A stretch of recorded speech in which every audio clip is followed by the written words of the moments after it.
네, 우리 오늘 본문 함께 읽어보도록 하겠습니다. 시편 86편 1절에서 7절까지의 말씀입니다. 우리 같이 교독하기로 하겠습니다. 여호와여, 나는 공고하고 궁핍하오니 이를 기울여 내게 응답하소서. 나는 변화하니 내 영혼을 구원하소서. 내 시원한 힘이여 주의 의지하는 종을 구원하소서. 주여, 나를 긍휼히 여기소서. 내가 종일 주께 부르짖나이다. 주여, 내 영혼이 주를 바라보니 주여 내 영혼을 기쁘게 하소서. 주는 선하사 사유하기를 즐기시며 주께 부르짖는 자에게 인자하심이 보하심입니다. 여호와여, 나의 기도를 들으시고 나의 기도하는 소리를 들으소서. 같이 읽겠습니다. 나의 한날 날에 내가 주께 부르짖으니 주께서 내게 응답하시리라. 아멘. 여러분, 살다 보면 참 괴로운 일이 많이 있죠. 파도처럼 몰려올 때가 있습니다. 근데 그게 끝이 아니라 그게 지나간가 싶더니 강이 오고 또 바다가 오고 점점 첩첩산중이라고 얘기하지 않습니까? 그럴 때 참 인생은 어려운 문제들만 닥치는 것 같습니다. 바로 오늘 시편 86편이 그런 어려운 가운데 다시 고백한 시라고 할 수가 있습니다. 교만한 원수들로부터 핍박을 당하고 목숨을 노리는 절체절명의 위기 가운데 다시 답답하고 괴롭고 어떻게 이 상황을 모면할 길이 없는 그런 현실 가운데 하나님께 호소하는 간구의 기도를 하고 있는 내용입니다. 그래서 다윗이 괴로움과 탄식을 호소했지만 우리가 오늘 부분 이제 7절까지만 살펴보겠는데 이 86편의 궁극적인 결론은 어디를 향하고 있냐면 결국 모든 것들을 주관하시는 하나님, 또 그 하나님의 성품과 능력에 대한 더 큰 관심을 갖고 기도하는 모습을 볼 수가 있는 것입니다. 그래서 우리가 이 모습을 보면서 하나님께 순종하는 것이 뭔가, 하나님께 의지한다라는 것이 무언가라는 그런 모습들을 우리가 다윗의 기도의 내용에서 좀 살펴보는 시간을 갖도록 하겠습니다. 우리도 역시도 고난 가운데 늘 어려운 가운데 현실을 겪고 있지 않습니까? 그래서 우리가 이 현실 속에서 기도 생활이라는 그런 부분이 우리가 성도로서 살아가는데 정말 중요한 부분이지 않습니까? 그러면 다시 오늘 이 상황 가운데 어떻게 기도했는지 살펴보면서 현실 속에서 우리가 성도로서의 우리 삶들을 어떻게 하나님을 의지하고 바라봐야 되는가, 어떻게 믿음으로 하나님께 기도해야 되는가에 대한 그 내용들을 한번 생각해보는 시간을 이렇게 세 가지로 나눠서 살펴보시도록 하겠습니다. 우리 첫 번째, 공고하고 궁핍할 때 기도했던 다윗의 모습을 우리가 살펴볼 수가 있습니다. 일반적으로 사람이 상대방에게 도움을 청할 때는 어떻게 하는 게 보통 관례입니까? 내가 지금 사정이 이러이러하니까 나 좀 도와주길 바래라는 어떤 그런 상황 설명을 먼저 해야 되고 얘기하는 게 도움을 요청하는 사람의 관례 아닙니까? 근데 오늘 본문에 보면 조금 신이 다급했나 봅니다. 여기서 다윗이라고 얘기했죠. 다짜고짜 하나님 귀를 기울여서 응답해달라고 요청하고 있습니다. 왜 귀를 기울여서 응답해달라고 요청했냐면 내가 지금 공고하고 궁핍한 상황이라고 설명을 하고 있습니다. 다짜고짜 나 힘들거든요. 나 어렵거든요. 주님 도와주십시오. 이렇게 기도하고 있는 내용입니다. 우리 1절을 같이 읽어보도록 하겠습니다. 시작. 여호와여, 나는 공고하고 궁핍하오니 귀를 기울여 내게 응답하소서. 그렇다면 지금 시인은 과연 어떤 처지이기에 이토록 급박하게 하나님을 찾는 것일까요? 그 상황에 대한 설명이 오늘 본문에는 들어있지 않지만 14절에 보면 이렇게 직접적으로 나와 있습니다. 하나님이여, 교만한 자들이 와서 나를 치고 잔인한 무리들이 나를 죽이려고 하고 그들이 주를 멸시합니다. 현대인의 성경 버전입니다. 지금 이런 상황이 있다라는 것이죠. 그래서 지금 믿지 않는 자들이 나를 공격하고 있는 상황들을 오늘 다윗은 공고하고 궁핍하다라고 얘기를 하고 있습니다. 여러분, 공고하다라는 이 궁핍하다라는 말이 무엇을 의미하는지 조금 더 살펴보면 공고하다라는 히브리가 아니라는 것은 고통을 받다 억압하는 그 의미를 갖고 있는 동시에 그것이 나로 인한 게 아니라 타인으로부터 핍박을 받는 어떤 상태를 의미하는 그런 동사거든요. 그래서 지금 그런 상태라는 것을 공고하다라고 표현하고 있습니다. 그리고 궁핍하다라는 말은 일반적으로 우리가 물질의 가난을 뜻할 때 궁핍하다라고 얘기하는데 성경에서 또 영적인 어떤 심적인 상태가 몹시 힘들 때도 이 가난하다라는 말, 궁핍하다는 말을 쓰고 있습니다. 그래서 우리가 여기서 알 수 있는 것은 다윗이 지금 원수들로부터 핍박당하고 육체적으로나 영적으로 매우 아주 고통을 당하고 있는 상태라는 것을 알 수가 있는 것입니다. 따라서 다윗이 지금 자신의 상황들의 그 스스로 해결할 만한 능력을 전혀 갖지 못하고 있다는 것을 깨닫는 것이죠. 그래서 오직 하나님과 함께 이 문제를 상의하고 하나님을 의지하겠다는 그 마음을 토로하는 것입니다. 그러니까 사람이 어느 정도 내가 할 만한 고통, 내가 이길 수 있고 내가 해결할 수 있을 것만 같은 그런 생각이 들 때는 사실은 인간적인 수단이 더 강한데 또 내 방법과 경험대로 해결하려고 하는 것을 우리가 많이 볼 수가 있는데 오늘 다윗 상황은 그럴 가능성조차도 없는 그런 상황이라는 것입니다. 그래서 내가 지금 공고하고 궁핍하다는 것은 하나님의 도움이 없이는 도저히 이 상황 가운데 이런 상황들을 헤쳐갈 수 없고 넘어질 수밖에 없는 상황입니다라는 그 고백이 나오는 것입니다. 그래서 이전에 다윗은 이런 상황을 자신이 구원하여 주실 것을 하나님께서 요청하고 있는 것이죠. 우리 2절을 읽어봅시다. 자, 나는 강건하고 내 영혼을 구원하소서. 내 하나님이여 주를 의지하는 종을 구원하소서. 그렇죠. 다윗은 지금 이때만 그런 게 아니라 사실 시편의 내용을 보면 늘 이렇게 위기가 닥쳐올 때마다 하나님께 기도했다는 것을 알 수가 있습니다. 우리가 아는 바대로 다윗의 일생을 보면 참 격동의 세월을 산 사람이라고 할 수가 있지 않습니까? 이스라엘의 왕으로 기름 부음 받기 전에 목동이었을 때는 양을 치면서 맹수들과 싸우고 또 기름을 받은 후에는 사울의 핍박으로 인해서 10년 동안 도망자 신세로 그렇게 살았습니다. 그리고 왕에 오른 이후에도 전장터에서 또 아들의 배신으로 여러 가지 많은 고난들을 당한 그런 인생을 살았던 다윗의 모습을 볼 수가 있는 것이죠. 근데 다윗은 이러한 위기와 고난이 올 때마다 항상 하나님께 간절히 기도했다라는 것을 알 수가 있습니다. 기도하지 않음으로써 요동하지 않았다라는 그런 말을 고백하고 있습니다. 우리가 기도를 흔히 하나님과의 대화라고 얘기하지 않습니까? 근데 기도할 때마다 항상 다윗은 느꼈습니다. 하나님께서 나와 함께 하신다. 그렇기 때문에 내가 요동치 않는다라는 고백을 하고 있습니다. 우리 시편 11편 8절입니다. 자, 내가 여호와를 항상 내 앞에 보이시며 그가 내 우편에 계시고 내가 요동치 아니하리까. 그러니까 다윗의 삶을 본다 그러면 항상 요동할 수밖에 없는 삶들을 살아왔습니다.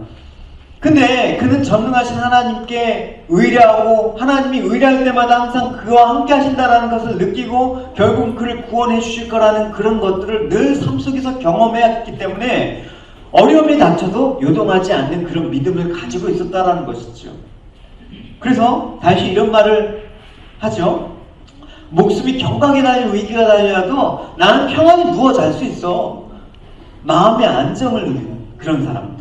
그리고 수많은 대적이 나를 포위해서 나를 죽이려고 해도 나는 두려워하지 않아. 이런 말을 하고 있습니다. 우리 시편 3편입니다. 시작. 내가 여호와께 부르짖으니 이거나 권산에서 마시는구나. 내가 잘 살고 다시 깨었으니 밤새도록 여호와께서 지켜주시리라. 수많은 대적이 나를 포위할지라도 내가 두려워하지 않으리라. 그렇죠? 여러분, 그래서 우리가 이론상에 우리가 생각할 때 이런 모습은 당연하지. 믿음의 사람이라면 이런 주님께서 주시는 평안함과 담대함으로 이렇게 이런 모습은 당연한 것이지라고 동의를 할 수가 있습니다.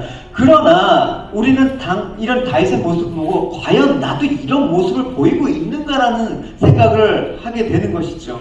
과연 이렇게 절체절명의 고난 앞에서 과연 이런 태도를 지금 보이고 있는가?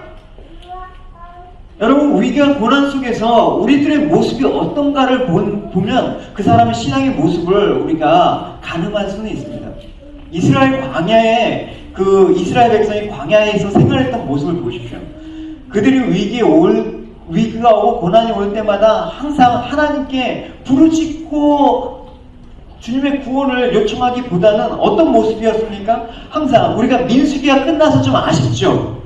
민수기 보면 하나님과 모세를 향해서 계속해서 원망하고 불평만 했습니다. 결국은 원망 불평 속에서 자신의 힘으로 그러한 위기나 어떤 고난을 극복하려고 시도했습니다. 그 결과가 어떤지 여러분 우리가 능히 알고 있을 수 있지 않습니까? 근데 이스라엘 백성의 모습을 통해서 오늘 우리가 살아가는 우리들의 모습은 어떠냐는 거예요.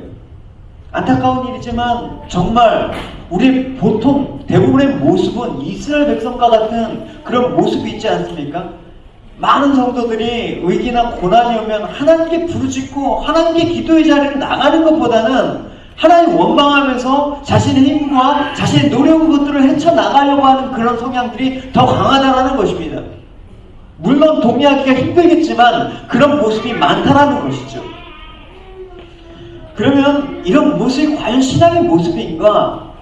하나님을 제대로 신뢰하지 못하라는 것을 우리가 알 수 있지 않습니까? 한마디로 아직 신앙이 미숙한 상태이기 때문에 그렇습니다.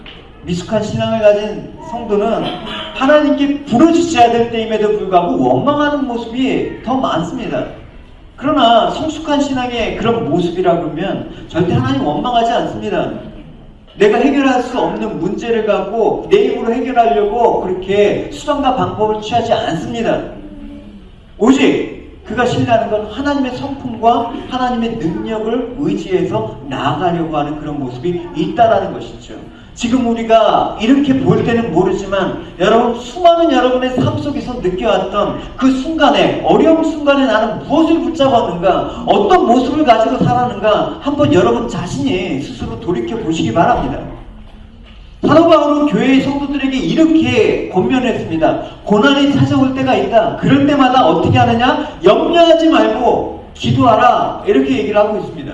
우리 빌립보서 4장입니다. 같이 읽어보겠습니다. 시작. 아무것도 염려하지 말고 오직 모든 일에 기도와 간구로 너희 구할 것을 감사함으로 하나님께 아뢰라. 그리하면 모든 지각에 뛰어난 하나님의 평강이 그리스도 예수 안에서 너희 마음과 생각을 지키리라. 염려라는 말은 원어로 볼 때 마음이 나뉘다라는 뜻이 있습니다. 그러니까 염려가 찾아오잖아요. 마음이 두 개로 나뉜다라는 것입니다.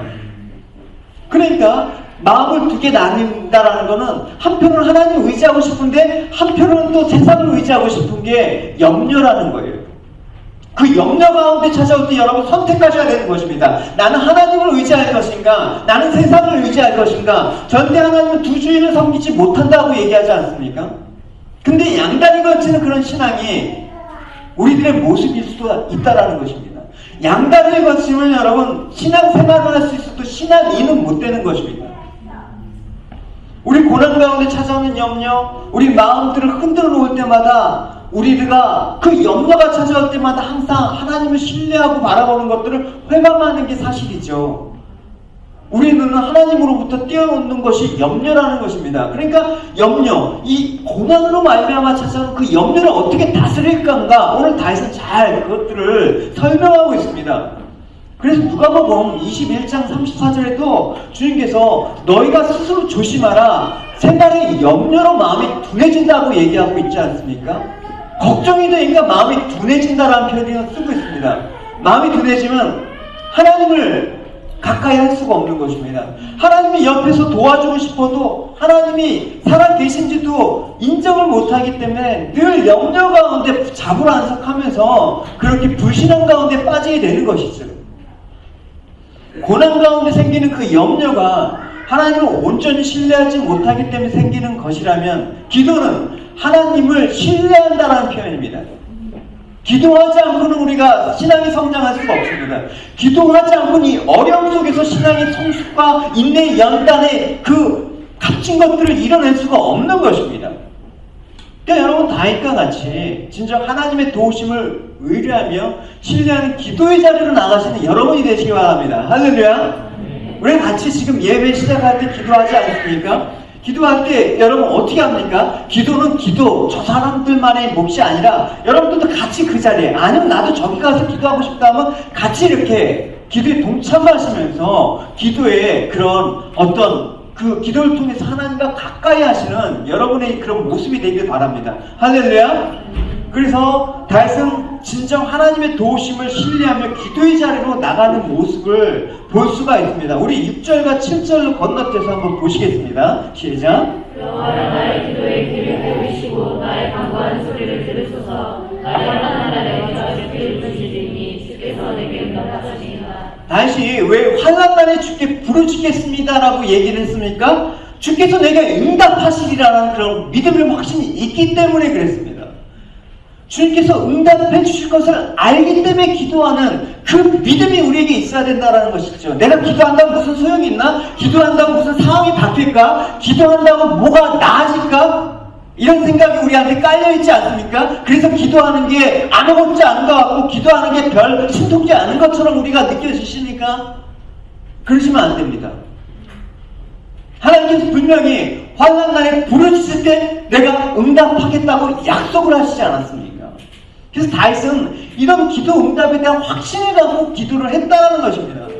우린 기도할 때 이런 확신이 필요한 것입니다. 기도는 그냥 어떤 종교적인 어떤 요식적인 행위가 아닌 것입니다. 실제적인 것입니다. 우리 생활 가운데 실제적인 하나님의 능력과 하나님의 함께 하시고 하나님 우리를 지켜주신다는 것들을 경험할 수 있는 가장 실제적인 것입니다. 그래서 기도하는데 응답에 대한 확신이 없다 그러면 그것은 결국 내가 하나님을 신뢰하지 못한다라는 불신앙의 그런 모습이라고 할 수가 있는 것입니다. 사실 하나님께 대한 응답의 확신이 없으면 기도하기가 쉽지가 않습니다. 왜? 응답하리라는 보장이 없는데 왜 헛수고를 합니까? 근데 물론 사람이 다급해지면 믿어봐 본전이지 기도를 해보자 이런 것도 있습니다. 또 물에 빠진 사람 지푸라기를 잡는 그런 심정으로 기도를 할 수가 있습니다. 그러나 과연 그 기도 가운데 하나님을 믿고 하나님의 인격적인 신뢰의 그런 마음들이 담겨 있다라고 생각합니까? 하나님 절대로 그렇게 하나님을 믿지 않는 자들의 기도를 하나님이 절대로 응답하지 않습니다. 쉬운 예를 들어보겠습니다. 여러분 화재나 응급상황 같은 데 보면 한국에 이제 119를 부르지 않습니까? 여기는 뭐 트리플 제로를 해서 요청을 하기도 하는데 119를 부릅니다. 119 부를 때 여러분 어떻게 합니까? 정말 화재가 나고 급한 상황 가운데 119를 부를 때 여러분 어떤 마음으로 부릅니까? 전화해서 부르면 와서 나를 도와준다는 그 믿음 갖고 전화하지 않습니까? 불러도 이 사람들이 올까? 이러면 누가 전화를 합니까? 그런 믿음이 있기 때문에 119를 요청하죠. 근데 왜 우리는 하나님에 대해서 이런 요청을 하지 않습니까? 너는 내게 부르짖으라 내가 응답하겠고 내가 그 모든 기도를 내가 듣고 내가 도와주려겠다는 그 하나님의 신실하신 약속임에도 불구하고 왜 하나님은 119만도 못하냐고요. 그리고 여러분 그 119를 부를 때 확실한 마음이 없으면 뭐 어떻게 합니까? 그냥 주저주저하고 상황 설명 못하고 그냥 얼버머려요. 그럴 때 어떻게 합니까? 119에서 장난전화구나 하면서 출동 안 하는 수도 있잖아요. 요즘 하도 장난전화 많아서 진지하게 말하지 않으면 예 알겠습니다 하고 끊어서 출동 안 하는 경우도 되게 많대요. 그럼 누가 손해예요? 119가 아니라 대충 얼버무려서 119를 신뢰하지 못하고 장난 비슷하게 얘기한 그 사람이 손해보는 거 아닙니까? 결국 기도 안 하면 누가 손해입니까? 하나님이 손해라고요? 여러분들이 손해입니다. 내 손해예요 여러분. 특권을 사용하지 못하는데 사용하라고 했는데 특권을 사용하지 않은 누구 손해? 내 손해인 거예요 여러분. 기도하라고 했는데 하지 않으면 누구 손해? 내 손해죠. 그러니까 하나님께 기도할 때도 우리가 하나님 내가 부르짖을 때 하나님 응답하시죠 라는 그 믿음을 갖고 기도해야 하는 것입니다. 그러니까 기도도 믿음이 있어야지 하는 게 맞습니다. 그래 분명히 확신을 갖고 부르짖는 여러분이 되시기 바랍니다. 할렐루야. 같이 기도하면 교회가 기도하지 않고 어떻게 교회가 온전해질 수가 있겠습니까? 하나님은 우리의 믿음이 하나님 당신에 대한 믿음이 있는지 없는지 우리가 기도할 때 꿰뚫어 보시는 것입니다. 물론 119는 우리에게 장난전화도 속아서 가끔 출동할 수도 있지만 하나님은 과연 너희들의 기도가 나를 향한 온전한 신뢰인지 나를 향한 믿음과 나의 인격을 믿는 기도인지 분명히 꿰뚫어 보신다라는 것이죠. 그래서 야고보서에서는 두 마음을 품지 말고 오직 믿음으로 구하라고 얘기를 하고 있습니다. 우리 야고보서 1장입니다. 시작.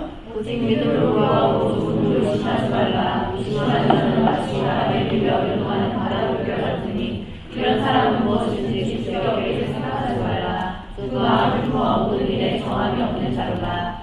그죠? 아까 염려가 찾아올 때 두 마음이 온다고 했죠? 마음이 나눠진 걸 염려라고 했는데 여기서도 그렇게 얘기하고 있습니다. 두 마음이라는 걸 표현하고 있습니다. 두 마음이라는 건 의심과 믿음이 섞여 있는 상태를 뜻하는 거예요, 여러분. 여러분, 우린 믿음이 없진 않아요. 단지 의심이 섞여 있을 뿐이죠. 그래서 여러분, 그 의심이 섞여 있을 때 어떻게 합니까? 같이 믿음과 의심이 섞여 있을 때는 그것들이 사용이 잘 안 돼요. 그러니까 하나님께서 그걸 정지하시거든요. 어려운 가운데 정지하시거든요. 그래서 의심이 떠나가고 믿음만을 남게, 믿음만을 갖고 하나님께 나가길 원하시거든요. 그래서 우리는 늘 한쪽으로 믿음으로 구하면서 한쪽으로 하나님 응답에 대한 의심이 있는 것입니다. 기도할 때 찾아오는 시험들이 있습니다, 분명히. 내 입술로는 하나님을 의지한다고 말하면서 한편으로는 세상적인 수단을 강구하고 있는 나의 모습을 볼 때가 있습니다. 여러분, 오직 믿음으로 구하는 것들이 어떤 모습일까요? 우리가 피부적으로 좀 와닿는 표현이 있을까요? 여러분, 자녀를 볼 때 정말 자녀가 순수한 마음으로 아빠, 엄마 나 저거 갖고 싶어 하는데 저기 자녀한테 무슨 권총이나 칼이 아닌 이상은 저게 갖고 싶다고 하면 대부분의 부모님들은 들어줍니다. 무리를 해서라도 들어줍니다. 왜? 자녀들의 순수한 그 요청, 정말 아빠, 엄마를 신뢰하는 그 마음들, 내가 이렇게 요청할 때 아빠, 엄마는 해주실 거라는 그런 마음들이 느껴지기 때문에 빚을 내서라도 해줍니다. 주님, 그래서 너희들이 이와 같이 어린 아이와 같다라고 얘기하는 게 바로 이런 얘기인 것입니다.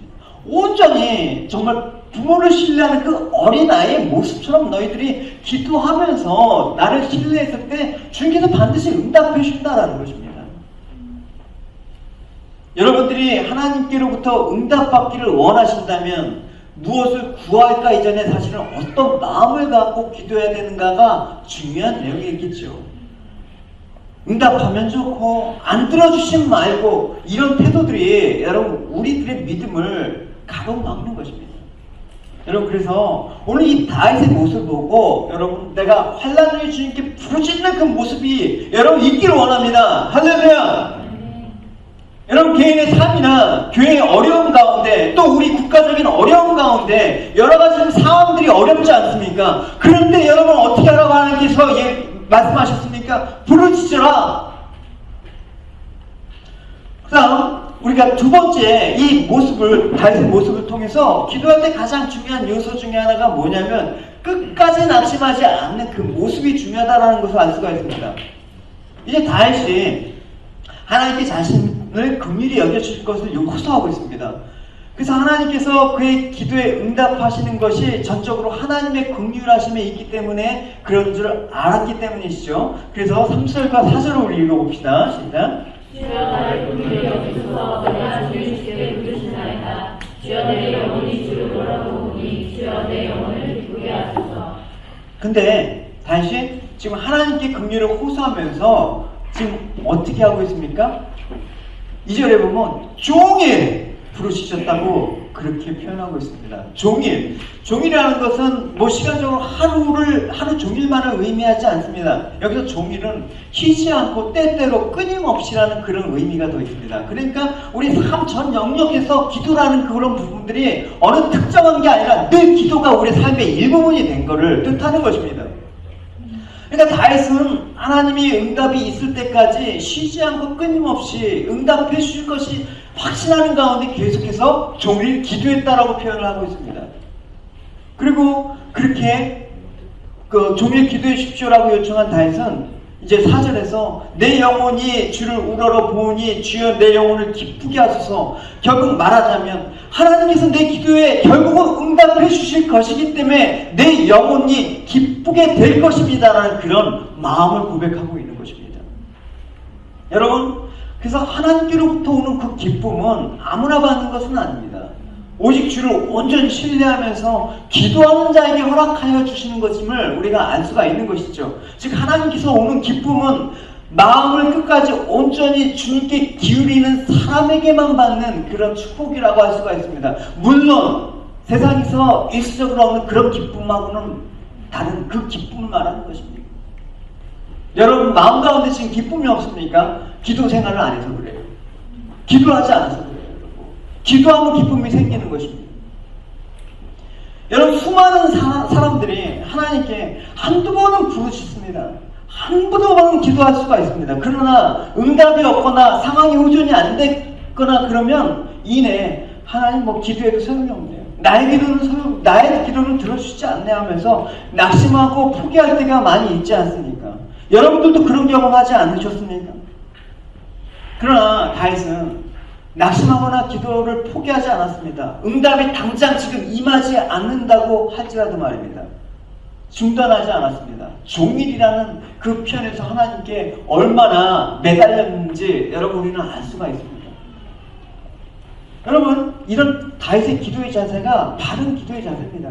기도할 때 여러 가지 자세가 요구되지만 가장 중요한 것은 가장 중요한 것은 끝까지 응답이 임할 때까지 기도하는 그 다윗의 모습을 우리는 본받아야 되는 것입니다. 주님께서 이 기도의 자세를 표현하기 위해서 비유를 하나 드셨어요. 이런 내용이죠. 예수님께서 제자들에게 언제나 기도하고 실망하지 말아야 될 것을 가르치시기 위해서 비유를 들어 이렇게 말씀하셨다. 어떤 도시에 하나님을 두려워하지 않고 사람을 무시하는 한 재판관이 있었다.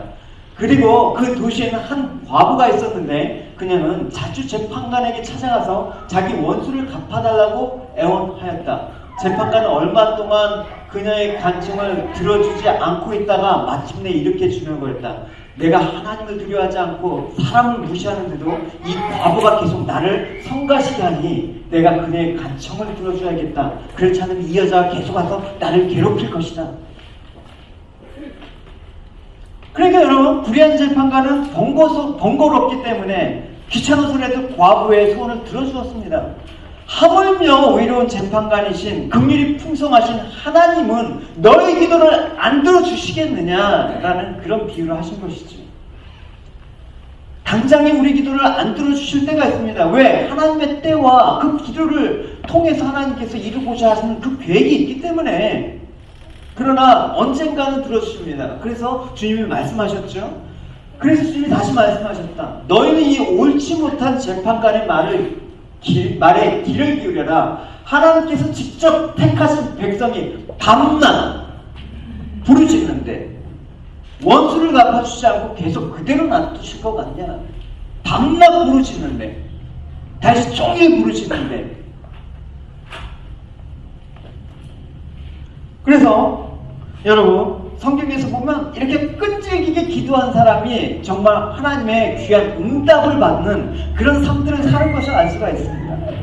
여러분, 우리에게 축복을 여러분 하나님께 간구하잖아요, 여러분. 근데 가만히 보면 하나님께로부터 축복이 풍성한 사람은 특징이 있어요. 항상 기도하는 사람은 하나님께서 항상 축복을 주세요. 실제로 여러분, 이 얘가 수르보니 여인 아닙니까? 그 여인에게 귀신 들린 딸 하나 있습니다. 근데 예수님께서 마침 자기가 살고 있는 두루 지방에 오신 것을 알고 예수님께 나아가 딸의 병을 고쳐주실 것을 간절히 호소하는 그런 장면이죠. 근데 예수님께서 그 여인에게 자녀들의 빵을 빼앗아 개에게 던지는 것이 옳지 않다. 어찌 보면 되게 모욕적인 말로 들릴 법한데 거절하신 것입니다. 근데 만약에 수르보니 여인이 한 번 요청했는데, 에이, 진짜, 이런 거 홧김에 갔거나, 아니, 그랬다 그러면 이 복음서에 기록이 안 돼 있겠죠. 근데 그럼에도 불구하고 낙심하지 않았다라는 것입니다. 그래서 예수님께 자비를 거듭해서 베풀어 주실 것을 호소합니다. 주님 맞습니다. 그러나 걔도 주인의 상에서 떨어지는 부스러기를 먹습니다. 그래서 주님께서 내 믿음이 크구나, 내 소원대로 될 것이다 하면서 그 여자의 딸을 고쳐주시죠. 물론 뭐 여기서 여러분 많은 의문이 있겠지만 자세히 설명은 안 할게요. 어쨌든 중요한 건 뭡니까? 하나님은 낙심하지 않는 기도, 포기하지 않는 기도에 응답하신다는 사실입니다. 할렐루야. 여러분도 기도할 때 한두 번 기도하고 그냥 기도 요청할 때 그냥 형식적으로 그냥 기도하는 척, 기도 그냥 딸랑 조금 하다가 말 걸지 마십시오. 여러분 늘 여러분 기도를 통해서 하나님과 가까워지는 여러분의 삶이 되기를 축원합니다.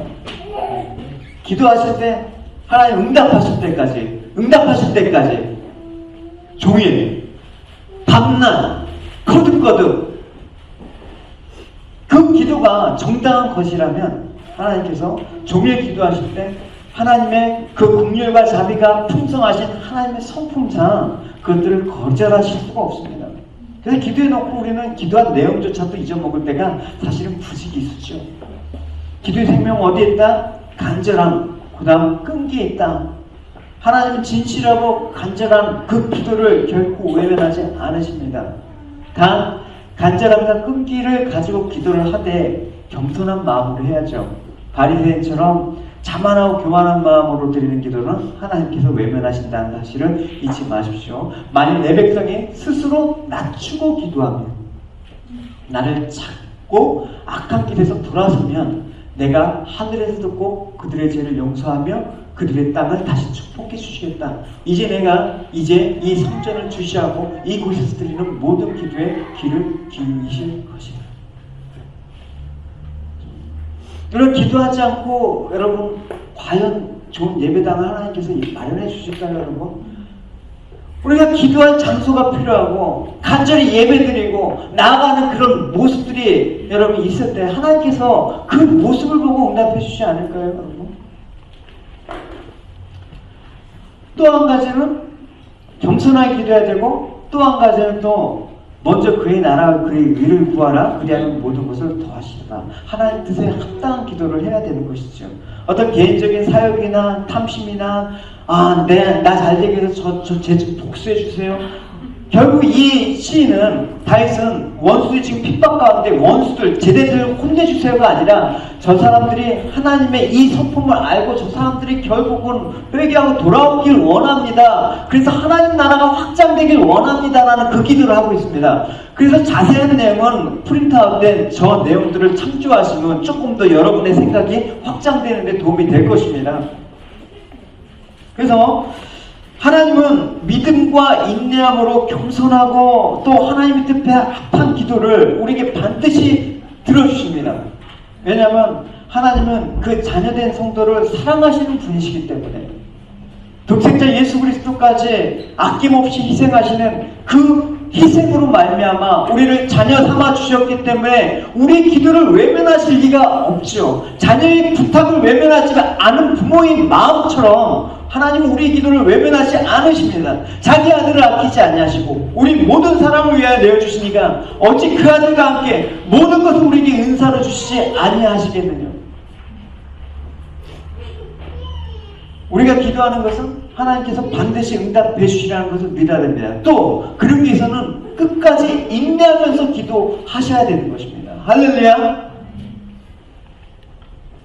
하나님의 기도 응답에 대한 이런 약속에도 불구하고 기도 응답에 대해서 지체되는 것으로 인해서 우리는 당황할 때가 있죠. 하나님 응답이 지체될 때 여러분 우리에게 필요한 것은 인내입니다. 종일 응답이 지체되는 것은 하나님께서 우리의 기도를 들으시지 않기 때문이 아니라 하나님의 정하신 때가 되지 않았기 때문에, 또 성도의 인내를 시험하면서 영적 성장을 도모하시려는 하나님의 깊은 사랑과 배려 때문에 그렇다는 것을 잊지 마십시오.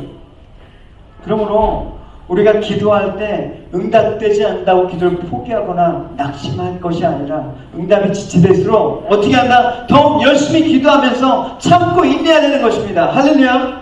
결국 하나님께서 전심으로 기도하며 찾고 찾는 자, 한번 찾아서는 안 돼요. 찾고 찾는 자에게 기도 응답을 해주실 것이라는 그 약속의 말씀이 있습니다. 우리 예레미야 29장입니다. 시작. 내게 부르짖으며 와서 내게 기도하면 내가 너를 들을 것이요 내가 주는 말을 찾고 찾으면 나를 만나리라. 여러분들이 기도할 때 약속이 신실하신 하나님께 찾고 찾을 때 반드시 응답해 주실 거라는 그런 확신 있길 바랍니다. 그래서 지체될 때 하나님의 때를 기다리는 그 마음을 가지고 끝까지 신실하게 여러분 주님을 찾고 두드리는 여러분이 되시기 바랍니다. 그래서 하나님 정한 때에 지체 없이 응답하여 주심으로써 인내의 풍성한 그 열매, 즉 여러분의 어려움을, 여러분의 슬픔을, 아픔을, 기쁨 성공과 희락의 열매로 바꾸시는 그 하나님의 은혜와 그걸 통해서 영적 성장의 그런 열매를 여러분 안겨주시는 그런 기대를 갖고 여러분 계속해서 기도하시는 여러분이 되시기 바랍니다. 우리 세 번째, 이제 다윗이 어려운 가운데 하나님의 성품을 깊이 묵상함으로써 기도에 확신을 가지게 되었다라는 것을 알 수가 있습니다. 5절을 여러분 보십시오. 자.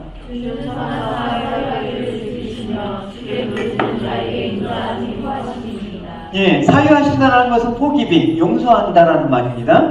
그래서 우리가 앞에까지의 다윗의 호소를 보면 이 호소의 근거가 바로 이 5절 하나님이 어떠하신 분이다라는 그 성품을 근거해서 한 호소라는 것을 우리가 알 수가 있습니다. 다윗은 먼저 하나님의 선하심을 호소했습니다. 하나님이 선하시다는 것은 우리 신앙의 아주 중요한 기초가 되는 것입니다. 왜냐? 선하지 않다면 우리는 하나님 믿을 수가 없기 때문에 하나님 선하시기 때문에 우리가 하나님을 신뢰할 수 있고 우리의 소원을 아뢰 수가 있는 것입니다. 만약에 하나님이 전지전능하신데 하나님이 선하지 않는다면 어떻게 부탁을 하겠습니까? 그분은 우리의 폭군이 될 수 있어도 우리의 믿음의 대상은 될 수가 없는 것이죠. 근데 하나님은 전지전능하신데 선하시기 때문에 우리가 간구할 때마다 외면하지 않으신다는 하나님의 그 성품을 다해서 깊이 묵상을 했다는 것이죠. 그렇기 때문에 우리는 의지할 수 있고 무엇을 구할 수가 있는 것입니다.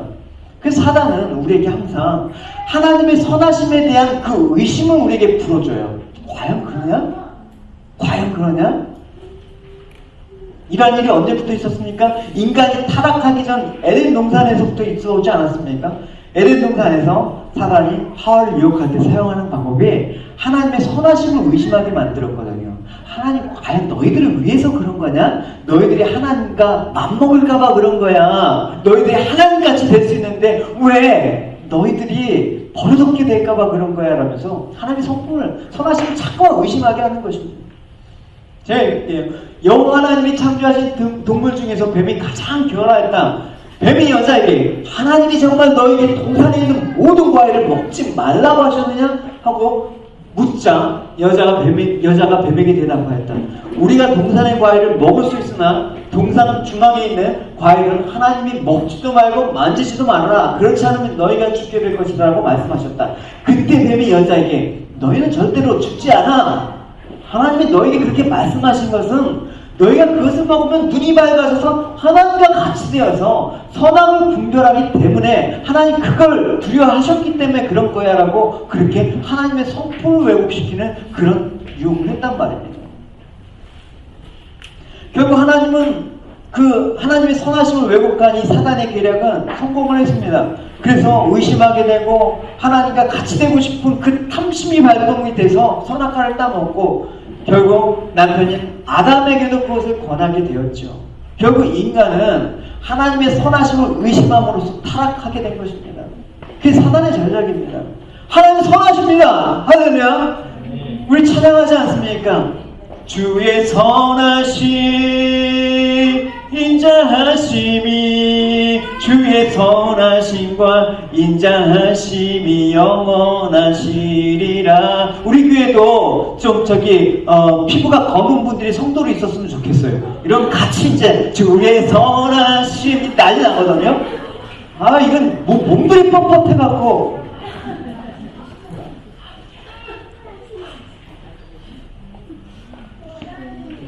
그래서 이런 사실에서 보듯이 하나님의 선하심을 의심할 때 믿음이 흔들리는 거예요.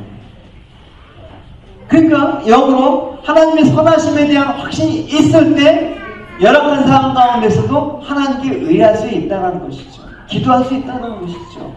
그래서 다윗은 시편 34편 8절에서 너희가 하나님의 신실하심을 선하심을 맛보아 알지어다 라고 얘기를 하고 있지 않습니까? 여러분 종종 어려운 일을 만날 때 기도가 지체될 때 하나님의 선하심을 의심하는 마음이 생길 때 여러분 실족하게 된다는 것이죠. 하나님은 여러분의 하나님이십니다. 선하십니다. 그 의심이 생길 때 단호하게 여러분 부딪히시기 바랍니다. 하나님의 선하심에 대한 확신이 하나님의 신앙에 대한 기초가 되는 것입니다. 어떤 경우에도 하나님은 선하신 분이시다는 그 하나님의 성품을 놓치지 마시기 바랍니다. 할렐루야. 5절에 다시 보면 하나님 선하십니다. 그 고백을 했죠. 다시 또 하나님의 기도를 들어주시는 그 사유가 어떤 거였냐면 하나님 인자하시기 때문에 그렇다는 것이죠. 인자하시니 후회하시다. 그 인자라고 번역된 이 헤세드는 죄를 아주 불쌍히 여겨서 은혜를 긍휼히 베풀어 주시는 하나님의 자비하신 특성을 나타내기 때문에 이 헤세드란 말을 뭐 친절, 긍휼, 또 자비, 사랑 뭐 이런 말을 바꿔 쓸 수가 있습니다. 그렇게 바꿔서 성경을 표현하고 있습니다. 그러니까 하나님의 긍휼하심과 인자하심을 통해서 죄악으로 인해서 우리가 징계를 당할지라도 하나님의 구원을 호소할 수 있는 근거가 되는 것입니다. 여러분, 하나님 눈밖에 잘못 남갖고 한 번에 지옥 가면 여러분 우리는 어떻게 합니까? 여러분, 우리는 천국에 갈 사람이 없을 것입니다. 그러나 하나님 인자하신 분입니다. 자비하고 풍성하신 분입니다 라는 그 사실을 알 때 우리가 죄악 중에 징계 중에 있을지라도 하나님의 구원을 호소할 수 있는 그런 은혜가 된다는 것이죠. 하나님 공의로우신 분이기 때문에 절대 하나님 백성이라도 잘못하면 가만 안 두세요, 여러분. 절대. 왜? 하나님 백성이 잘못되면 안 되니까 징계를 하신단 말입니다. 그러니까 공의로우신 분인 동시에 하나님은 인자하신 분이다라는 것을 다윗은 잊지 않았다라는 것이죠. 그래서 하나님, 당신의 백성이 징계를 받고 공경 중에 있을지라도 부르짖음을 외면하지 않으신 분입니다. 왜냐? 하나님 인자하신 분이기 때문에 그렇습니다.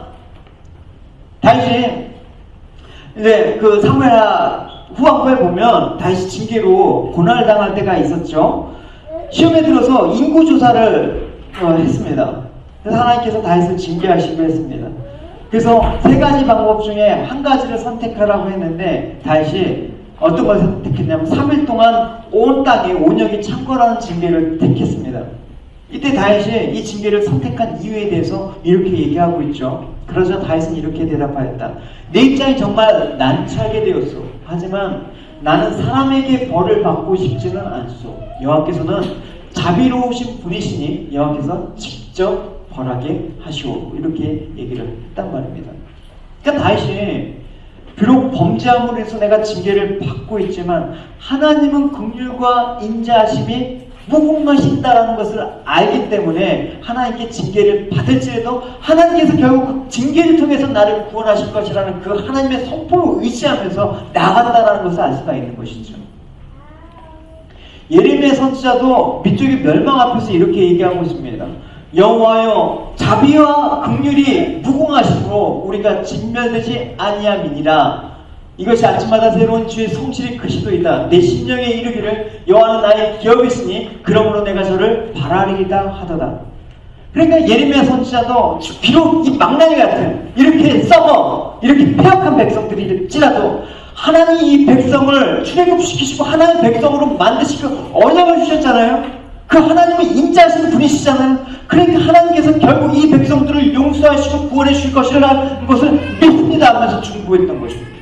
그러니까 우리가 하나님의 성품을 배운다는 것은 얼마나 귀한 것입니다. 성경을 통해서 여러분 인격적인 하나님을 만난다는 건 무엇입니까? 여러분 결국 하나님의 성품을 이해한다는 것이죠. 그래서 YM에 보면 하나님의 성품 학교도 있습니다. 그래서 하나님의 선하심과 인자하심을 여러분 기대하십시오. 할렐루야. 여러분 이해하기 어렵고 힘든 길을 가더라도 때로는 내 삶의 근간을 흔들릴 만한 파도가 몰아친다고 하더라도 두려워하지 말고 하나님의 선하심과 하나님의 그 인자하심을 붙들고 여러분 간구하시는 여러분이 되시기 바랍니다. 다윗은 시편 23편에 이렇게 고백하지 않습니까? 여호와를 목자로 삼는 그 사람들은, 여러분들은 나는 나의 평생에 하나님의 선하심과 인자하심이 나를 따를 것이다. 내가 여호와의 집에 영원히 거할 것이다. 하나님 그 구원의 길을 실패하지 않고 이끄실 것이다. 그 고백을 하고 있단 말입니다. 여러분 이런 고백의 기도가 여러분 가운데 날마다 드려지길 원합니다. 할렐루야. 하나님 선하십니다. 하나님 인자하십니다. 우리 고백합시다. 우리 입술로 여러분의 마음을 담아서 고백합시다. 하나님 선하십니다. 하나님은 인자하십니다. 이 하나님이 여러분 일생 동안에 동행하길 원합니다. 그 하나님이 여러분의 기도를 응답해 주시고 여러분이 소원하는 그 하나님의 만족된 기쁘신 길로 하나님이 여러분들을 그렇게 귀하게 이끌어 가시고 사용하시길 원합니다. 어떤 환경 속에서도 여러분 기도하는 그런 하나님의 백성으로 사시는 여러분이 되시기 바랍니다. 우리 말씀을 마치도록 하겠습니다. 오늘 다윗의 노인이 절체절명의 위기상 가운데 우리들은 모습은 다르지만 사실은 그 의미적으로 동일한 상황 가운데 있습니다. 참 어려운 시대 가운데 살고 있죠. 사드 뭐 그렇게 엄청나게 희생을 감당하며 중국의 무역 제재를까지 받으면서 이렇게 했는데 트럼프 이 친구는 야 돈 내놔, 우리나라 돈으로 1조가 넘는다라는 그거 좋은 무기야, 돈 내놔. 아 FTA 그거 안 되겠어, 우리가 손해보는 거 같아, 다시 하자. 뭐 이렇게 위기 아닙니까 여러분? 여러분 늘 국가적으로나 여러분도 개인적으로나 또 교회적으로나 많은 위기 속에서 우리는 살아가고 있습니다. 그럴 때 여러분 우리가 어떻게 세상을 바라봐야 되는가, 어떻게 어떤 믿음을 갖고 하나님께 나아가야 되는가 라는 것들을 우리가 갖고 살지 않으면 늘 그렇게 세상이 쫓아가는 대로 그렇게 사망과 멸망으로 여러분 갈고 말 것입니다. 다시 분명히 말을 했죠. 환난날에 내가 주께 부르짖으니 주께서 내게 응답하실 것이다. 할렐루야. 그때 하나님을 향해서 낙심과 믿음이 없이 그렇게 낙심하지 않고 끝까지 인내 기도를 했던 그 이유가 하나님의 성품, 신실하심, 그 선하심과 인자하심의 그 하나님의 성품을 생각하면서 기도했다라는 것이죠.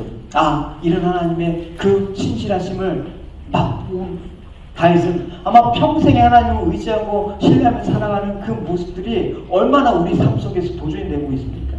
하나님께서 분명히 말씀하셨습니다. 시편 50편 15편 읽어봅시다. 시작.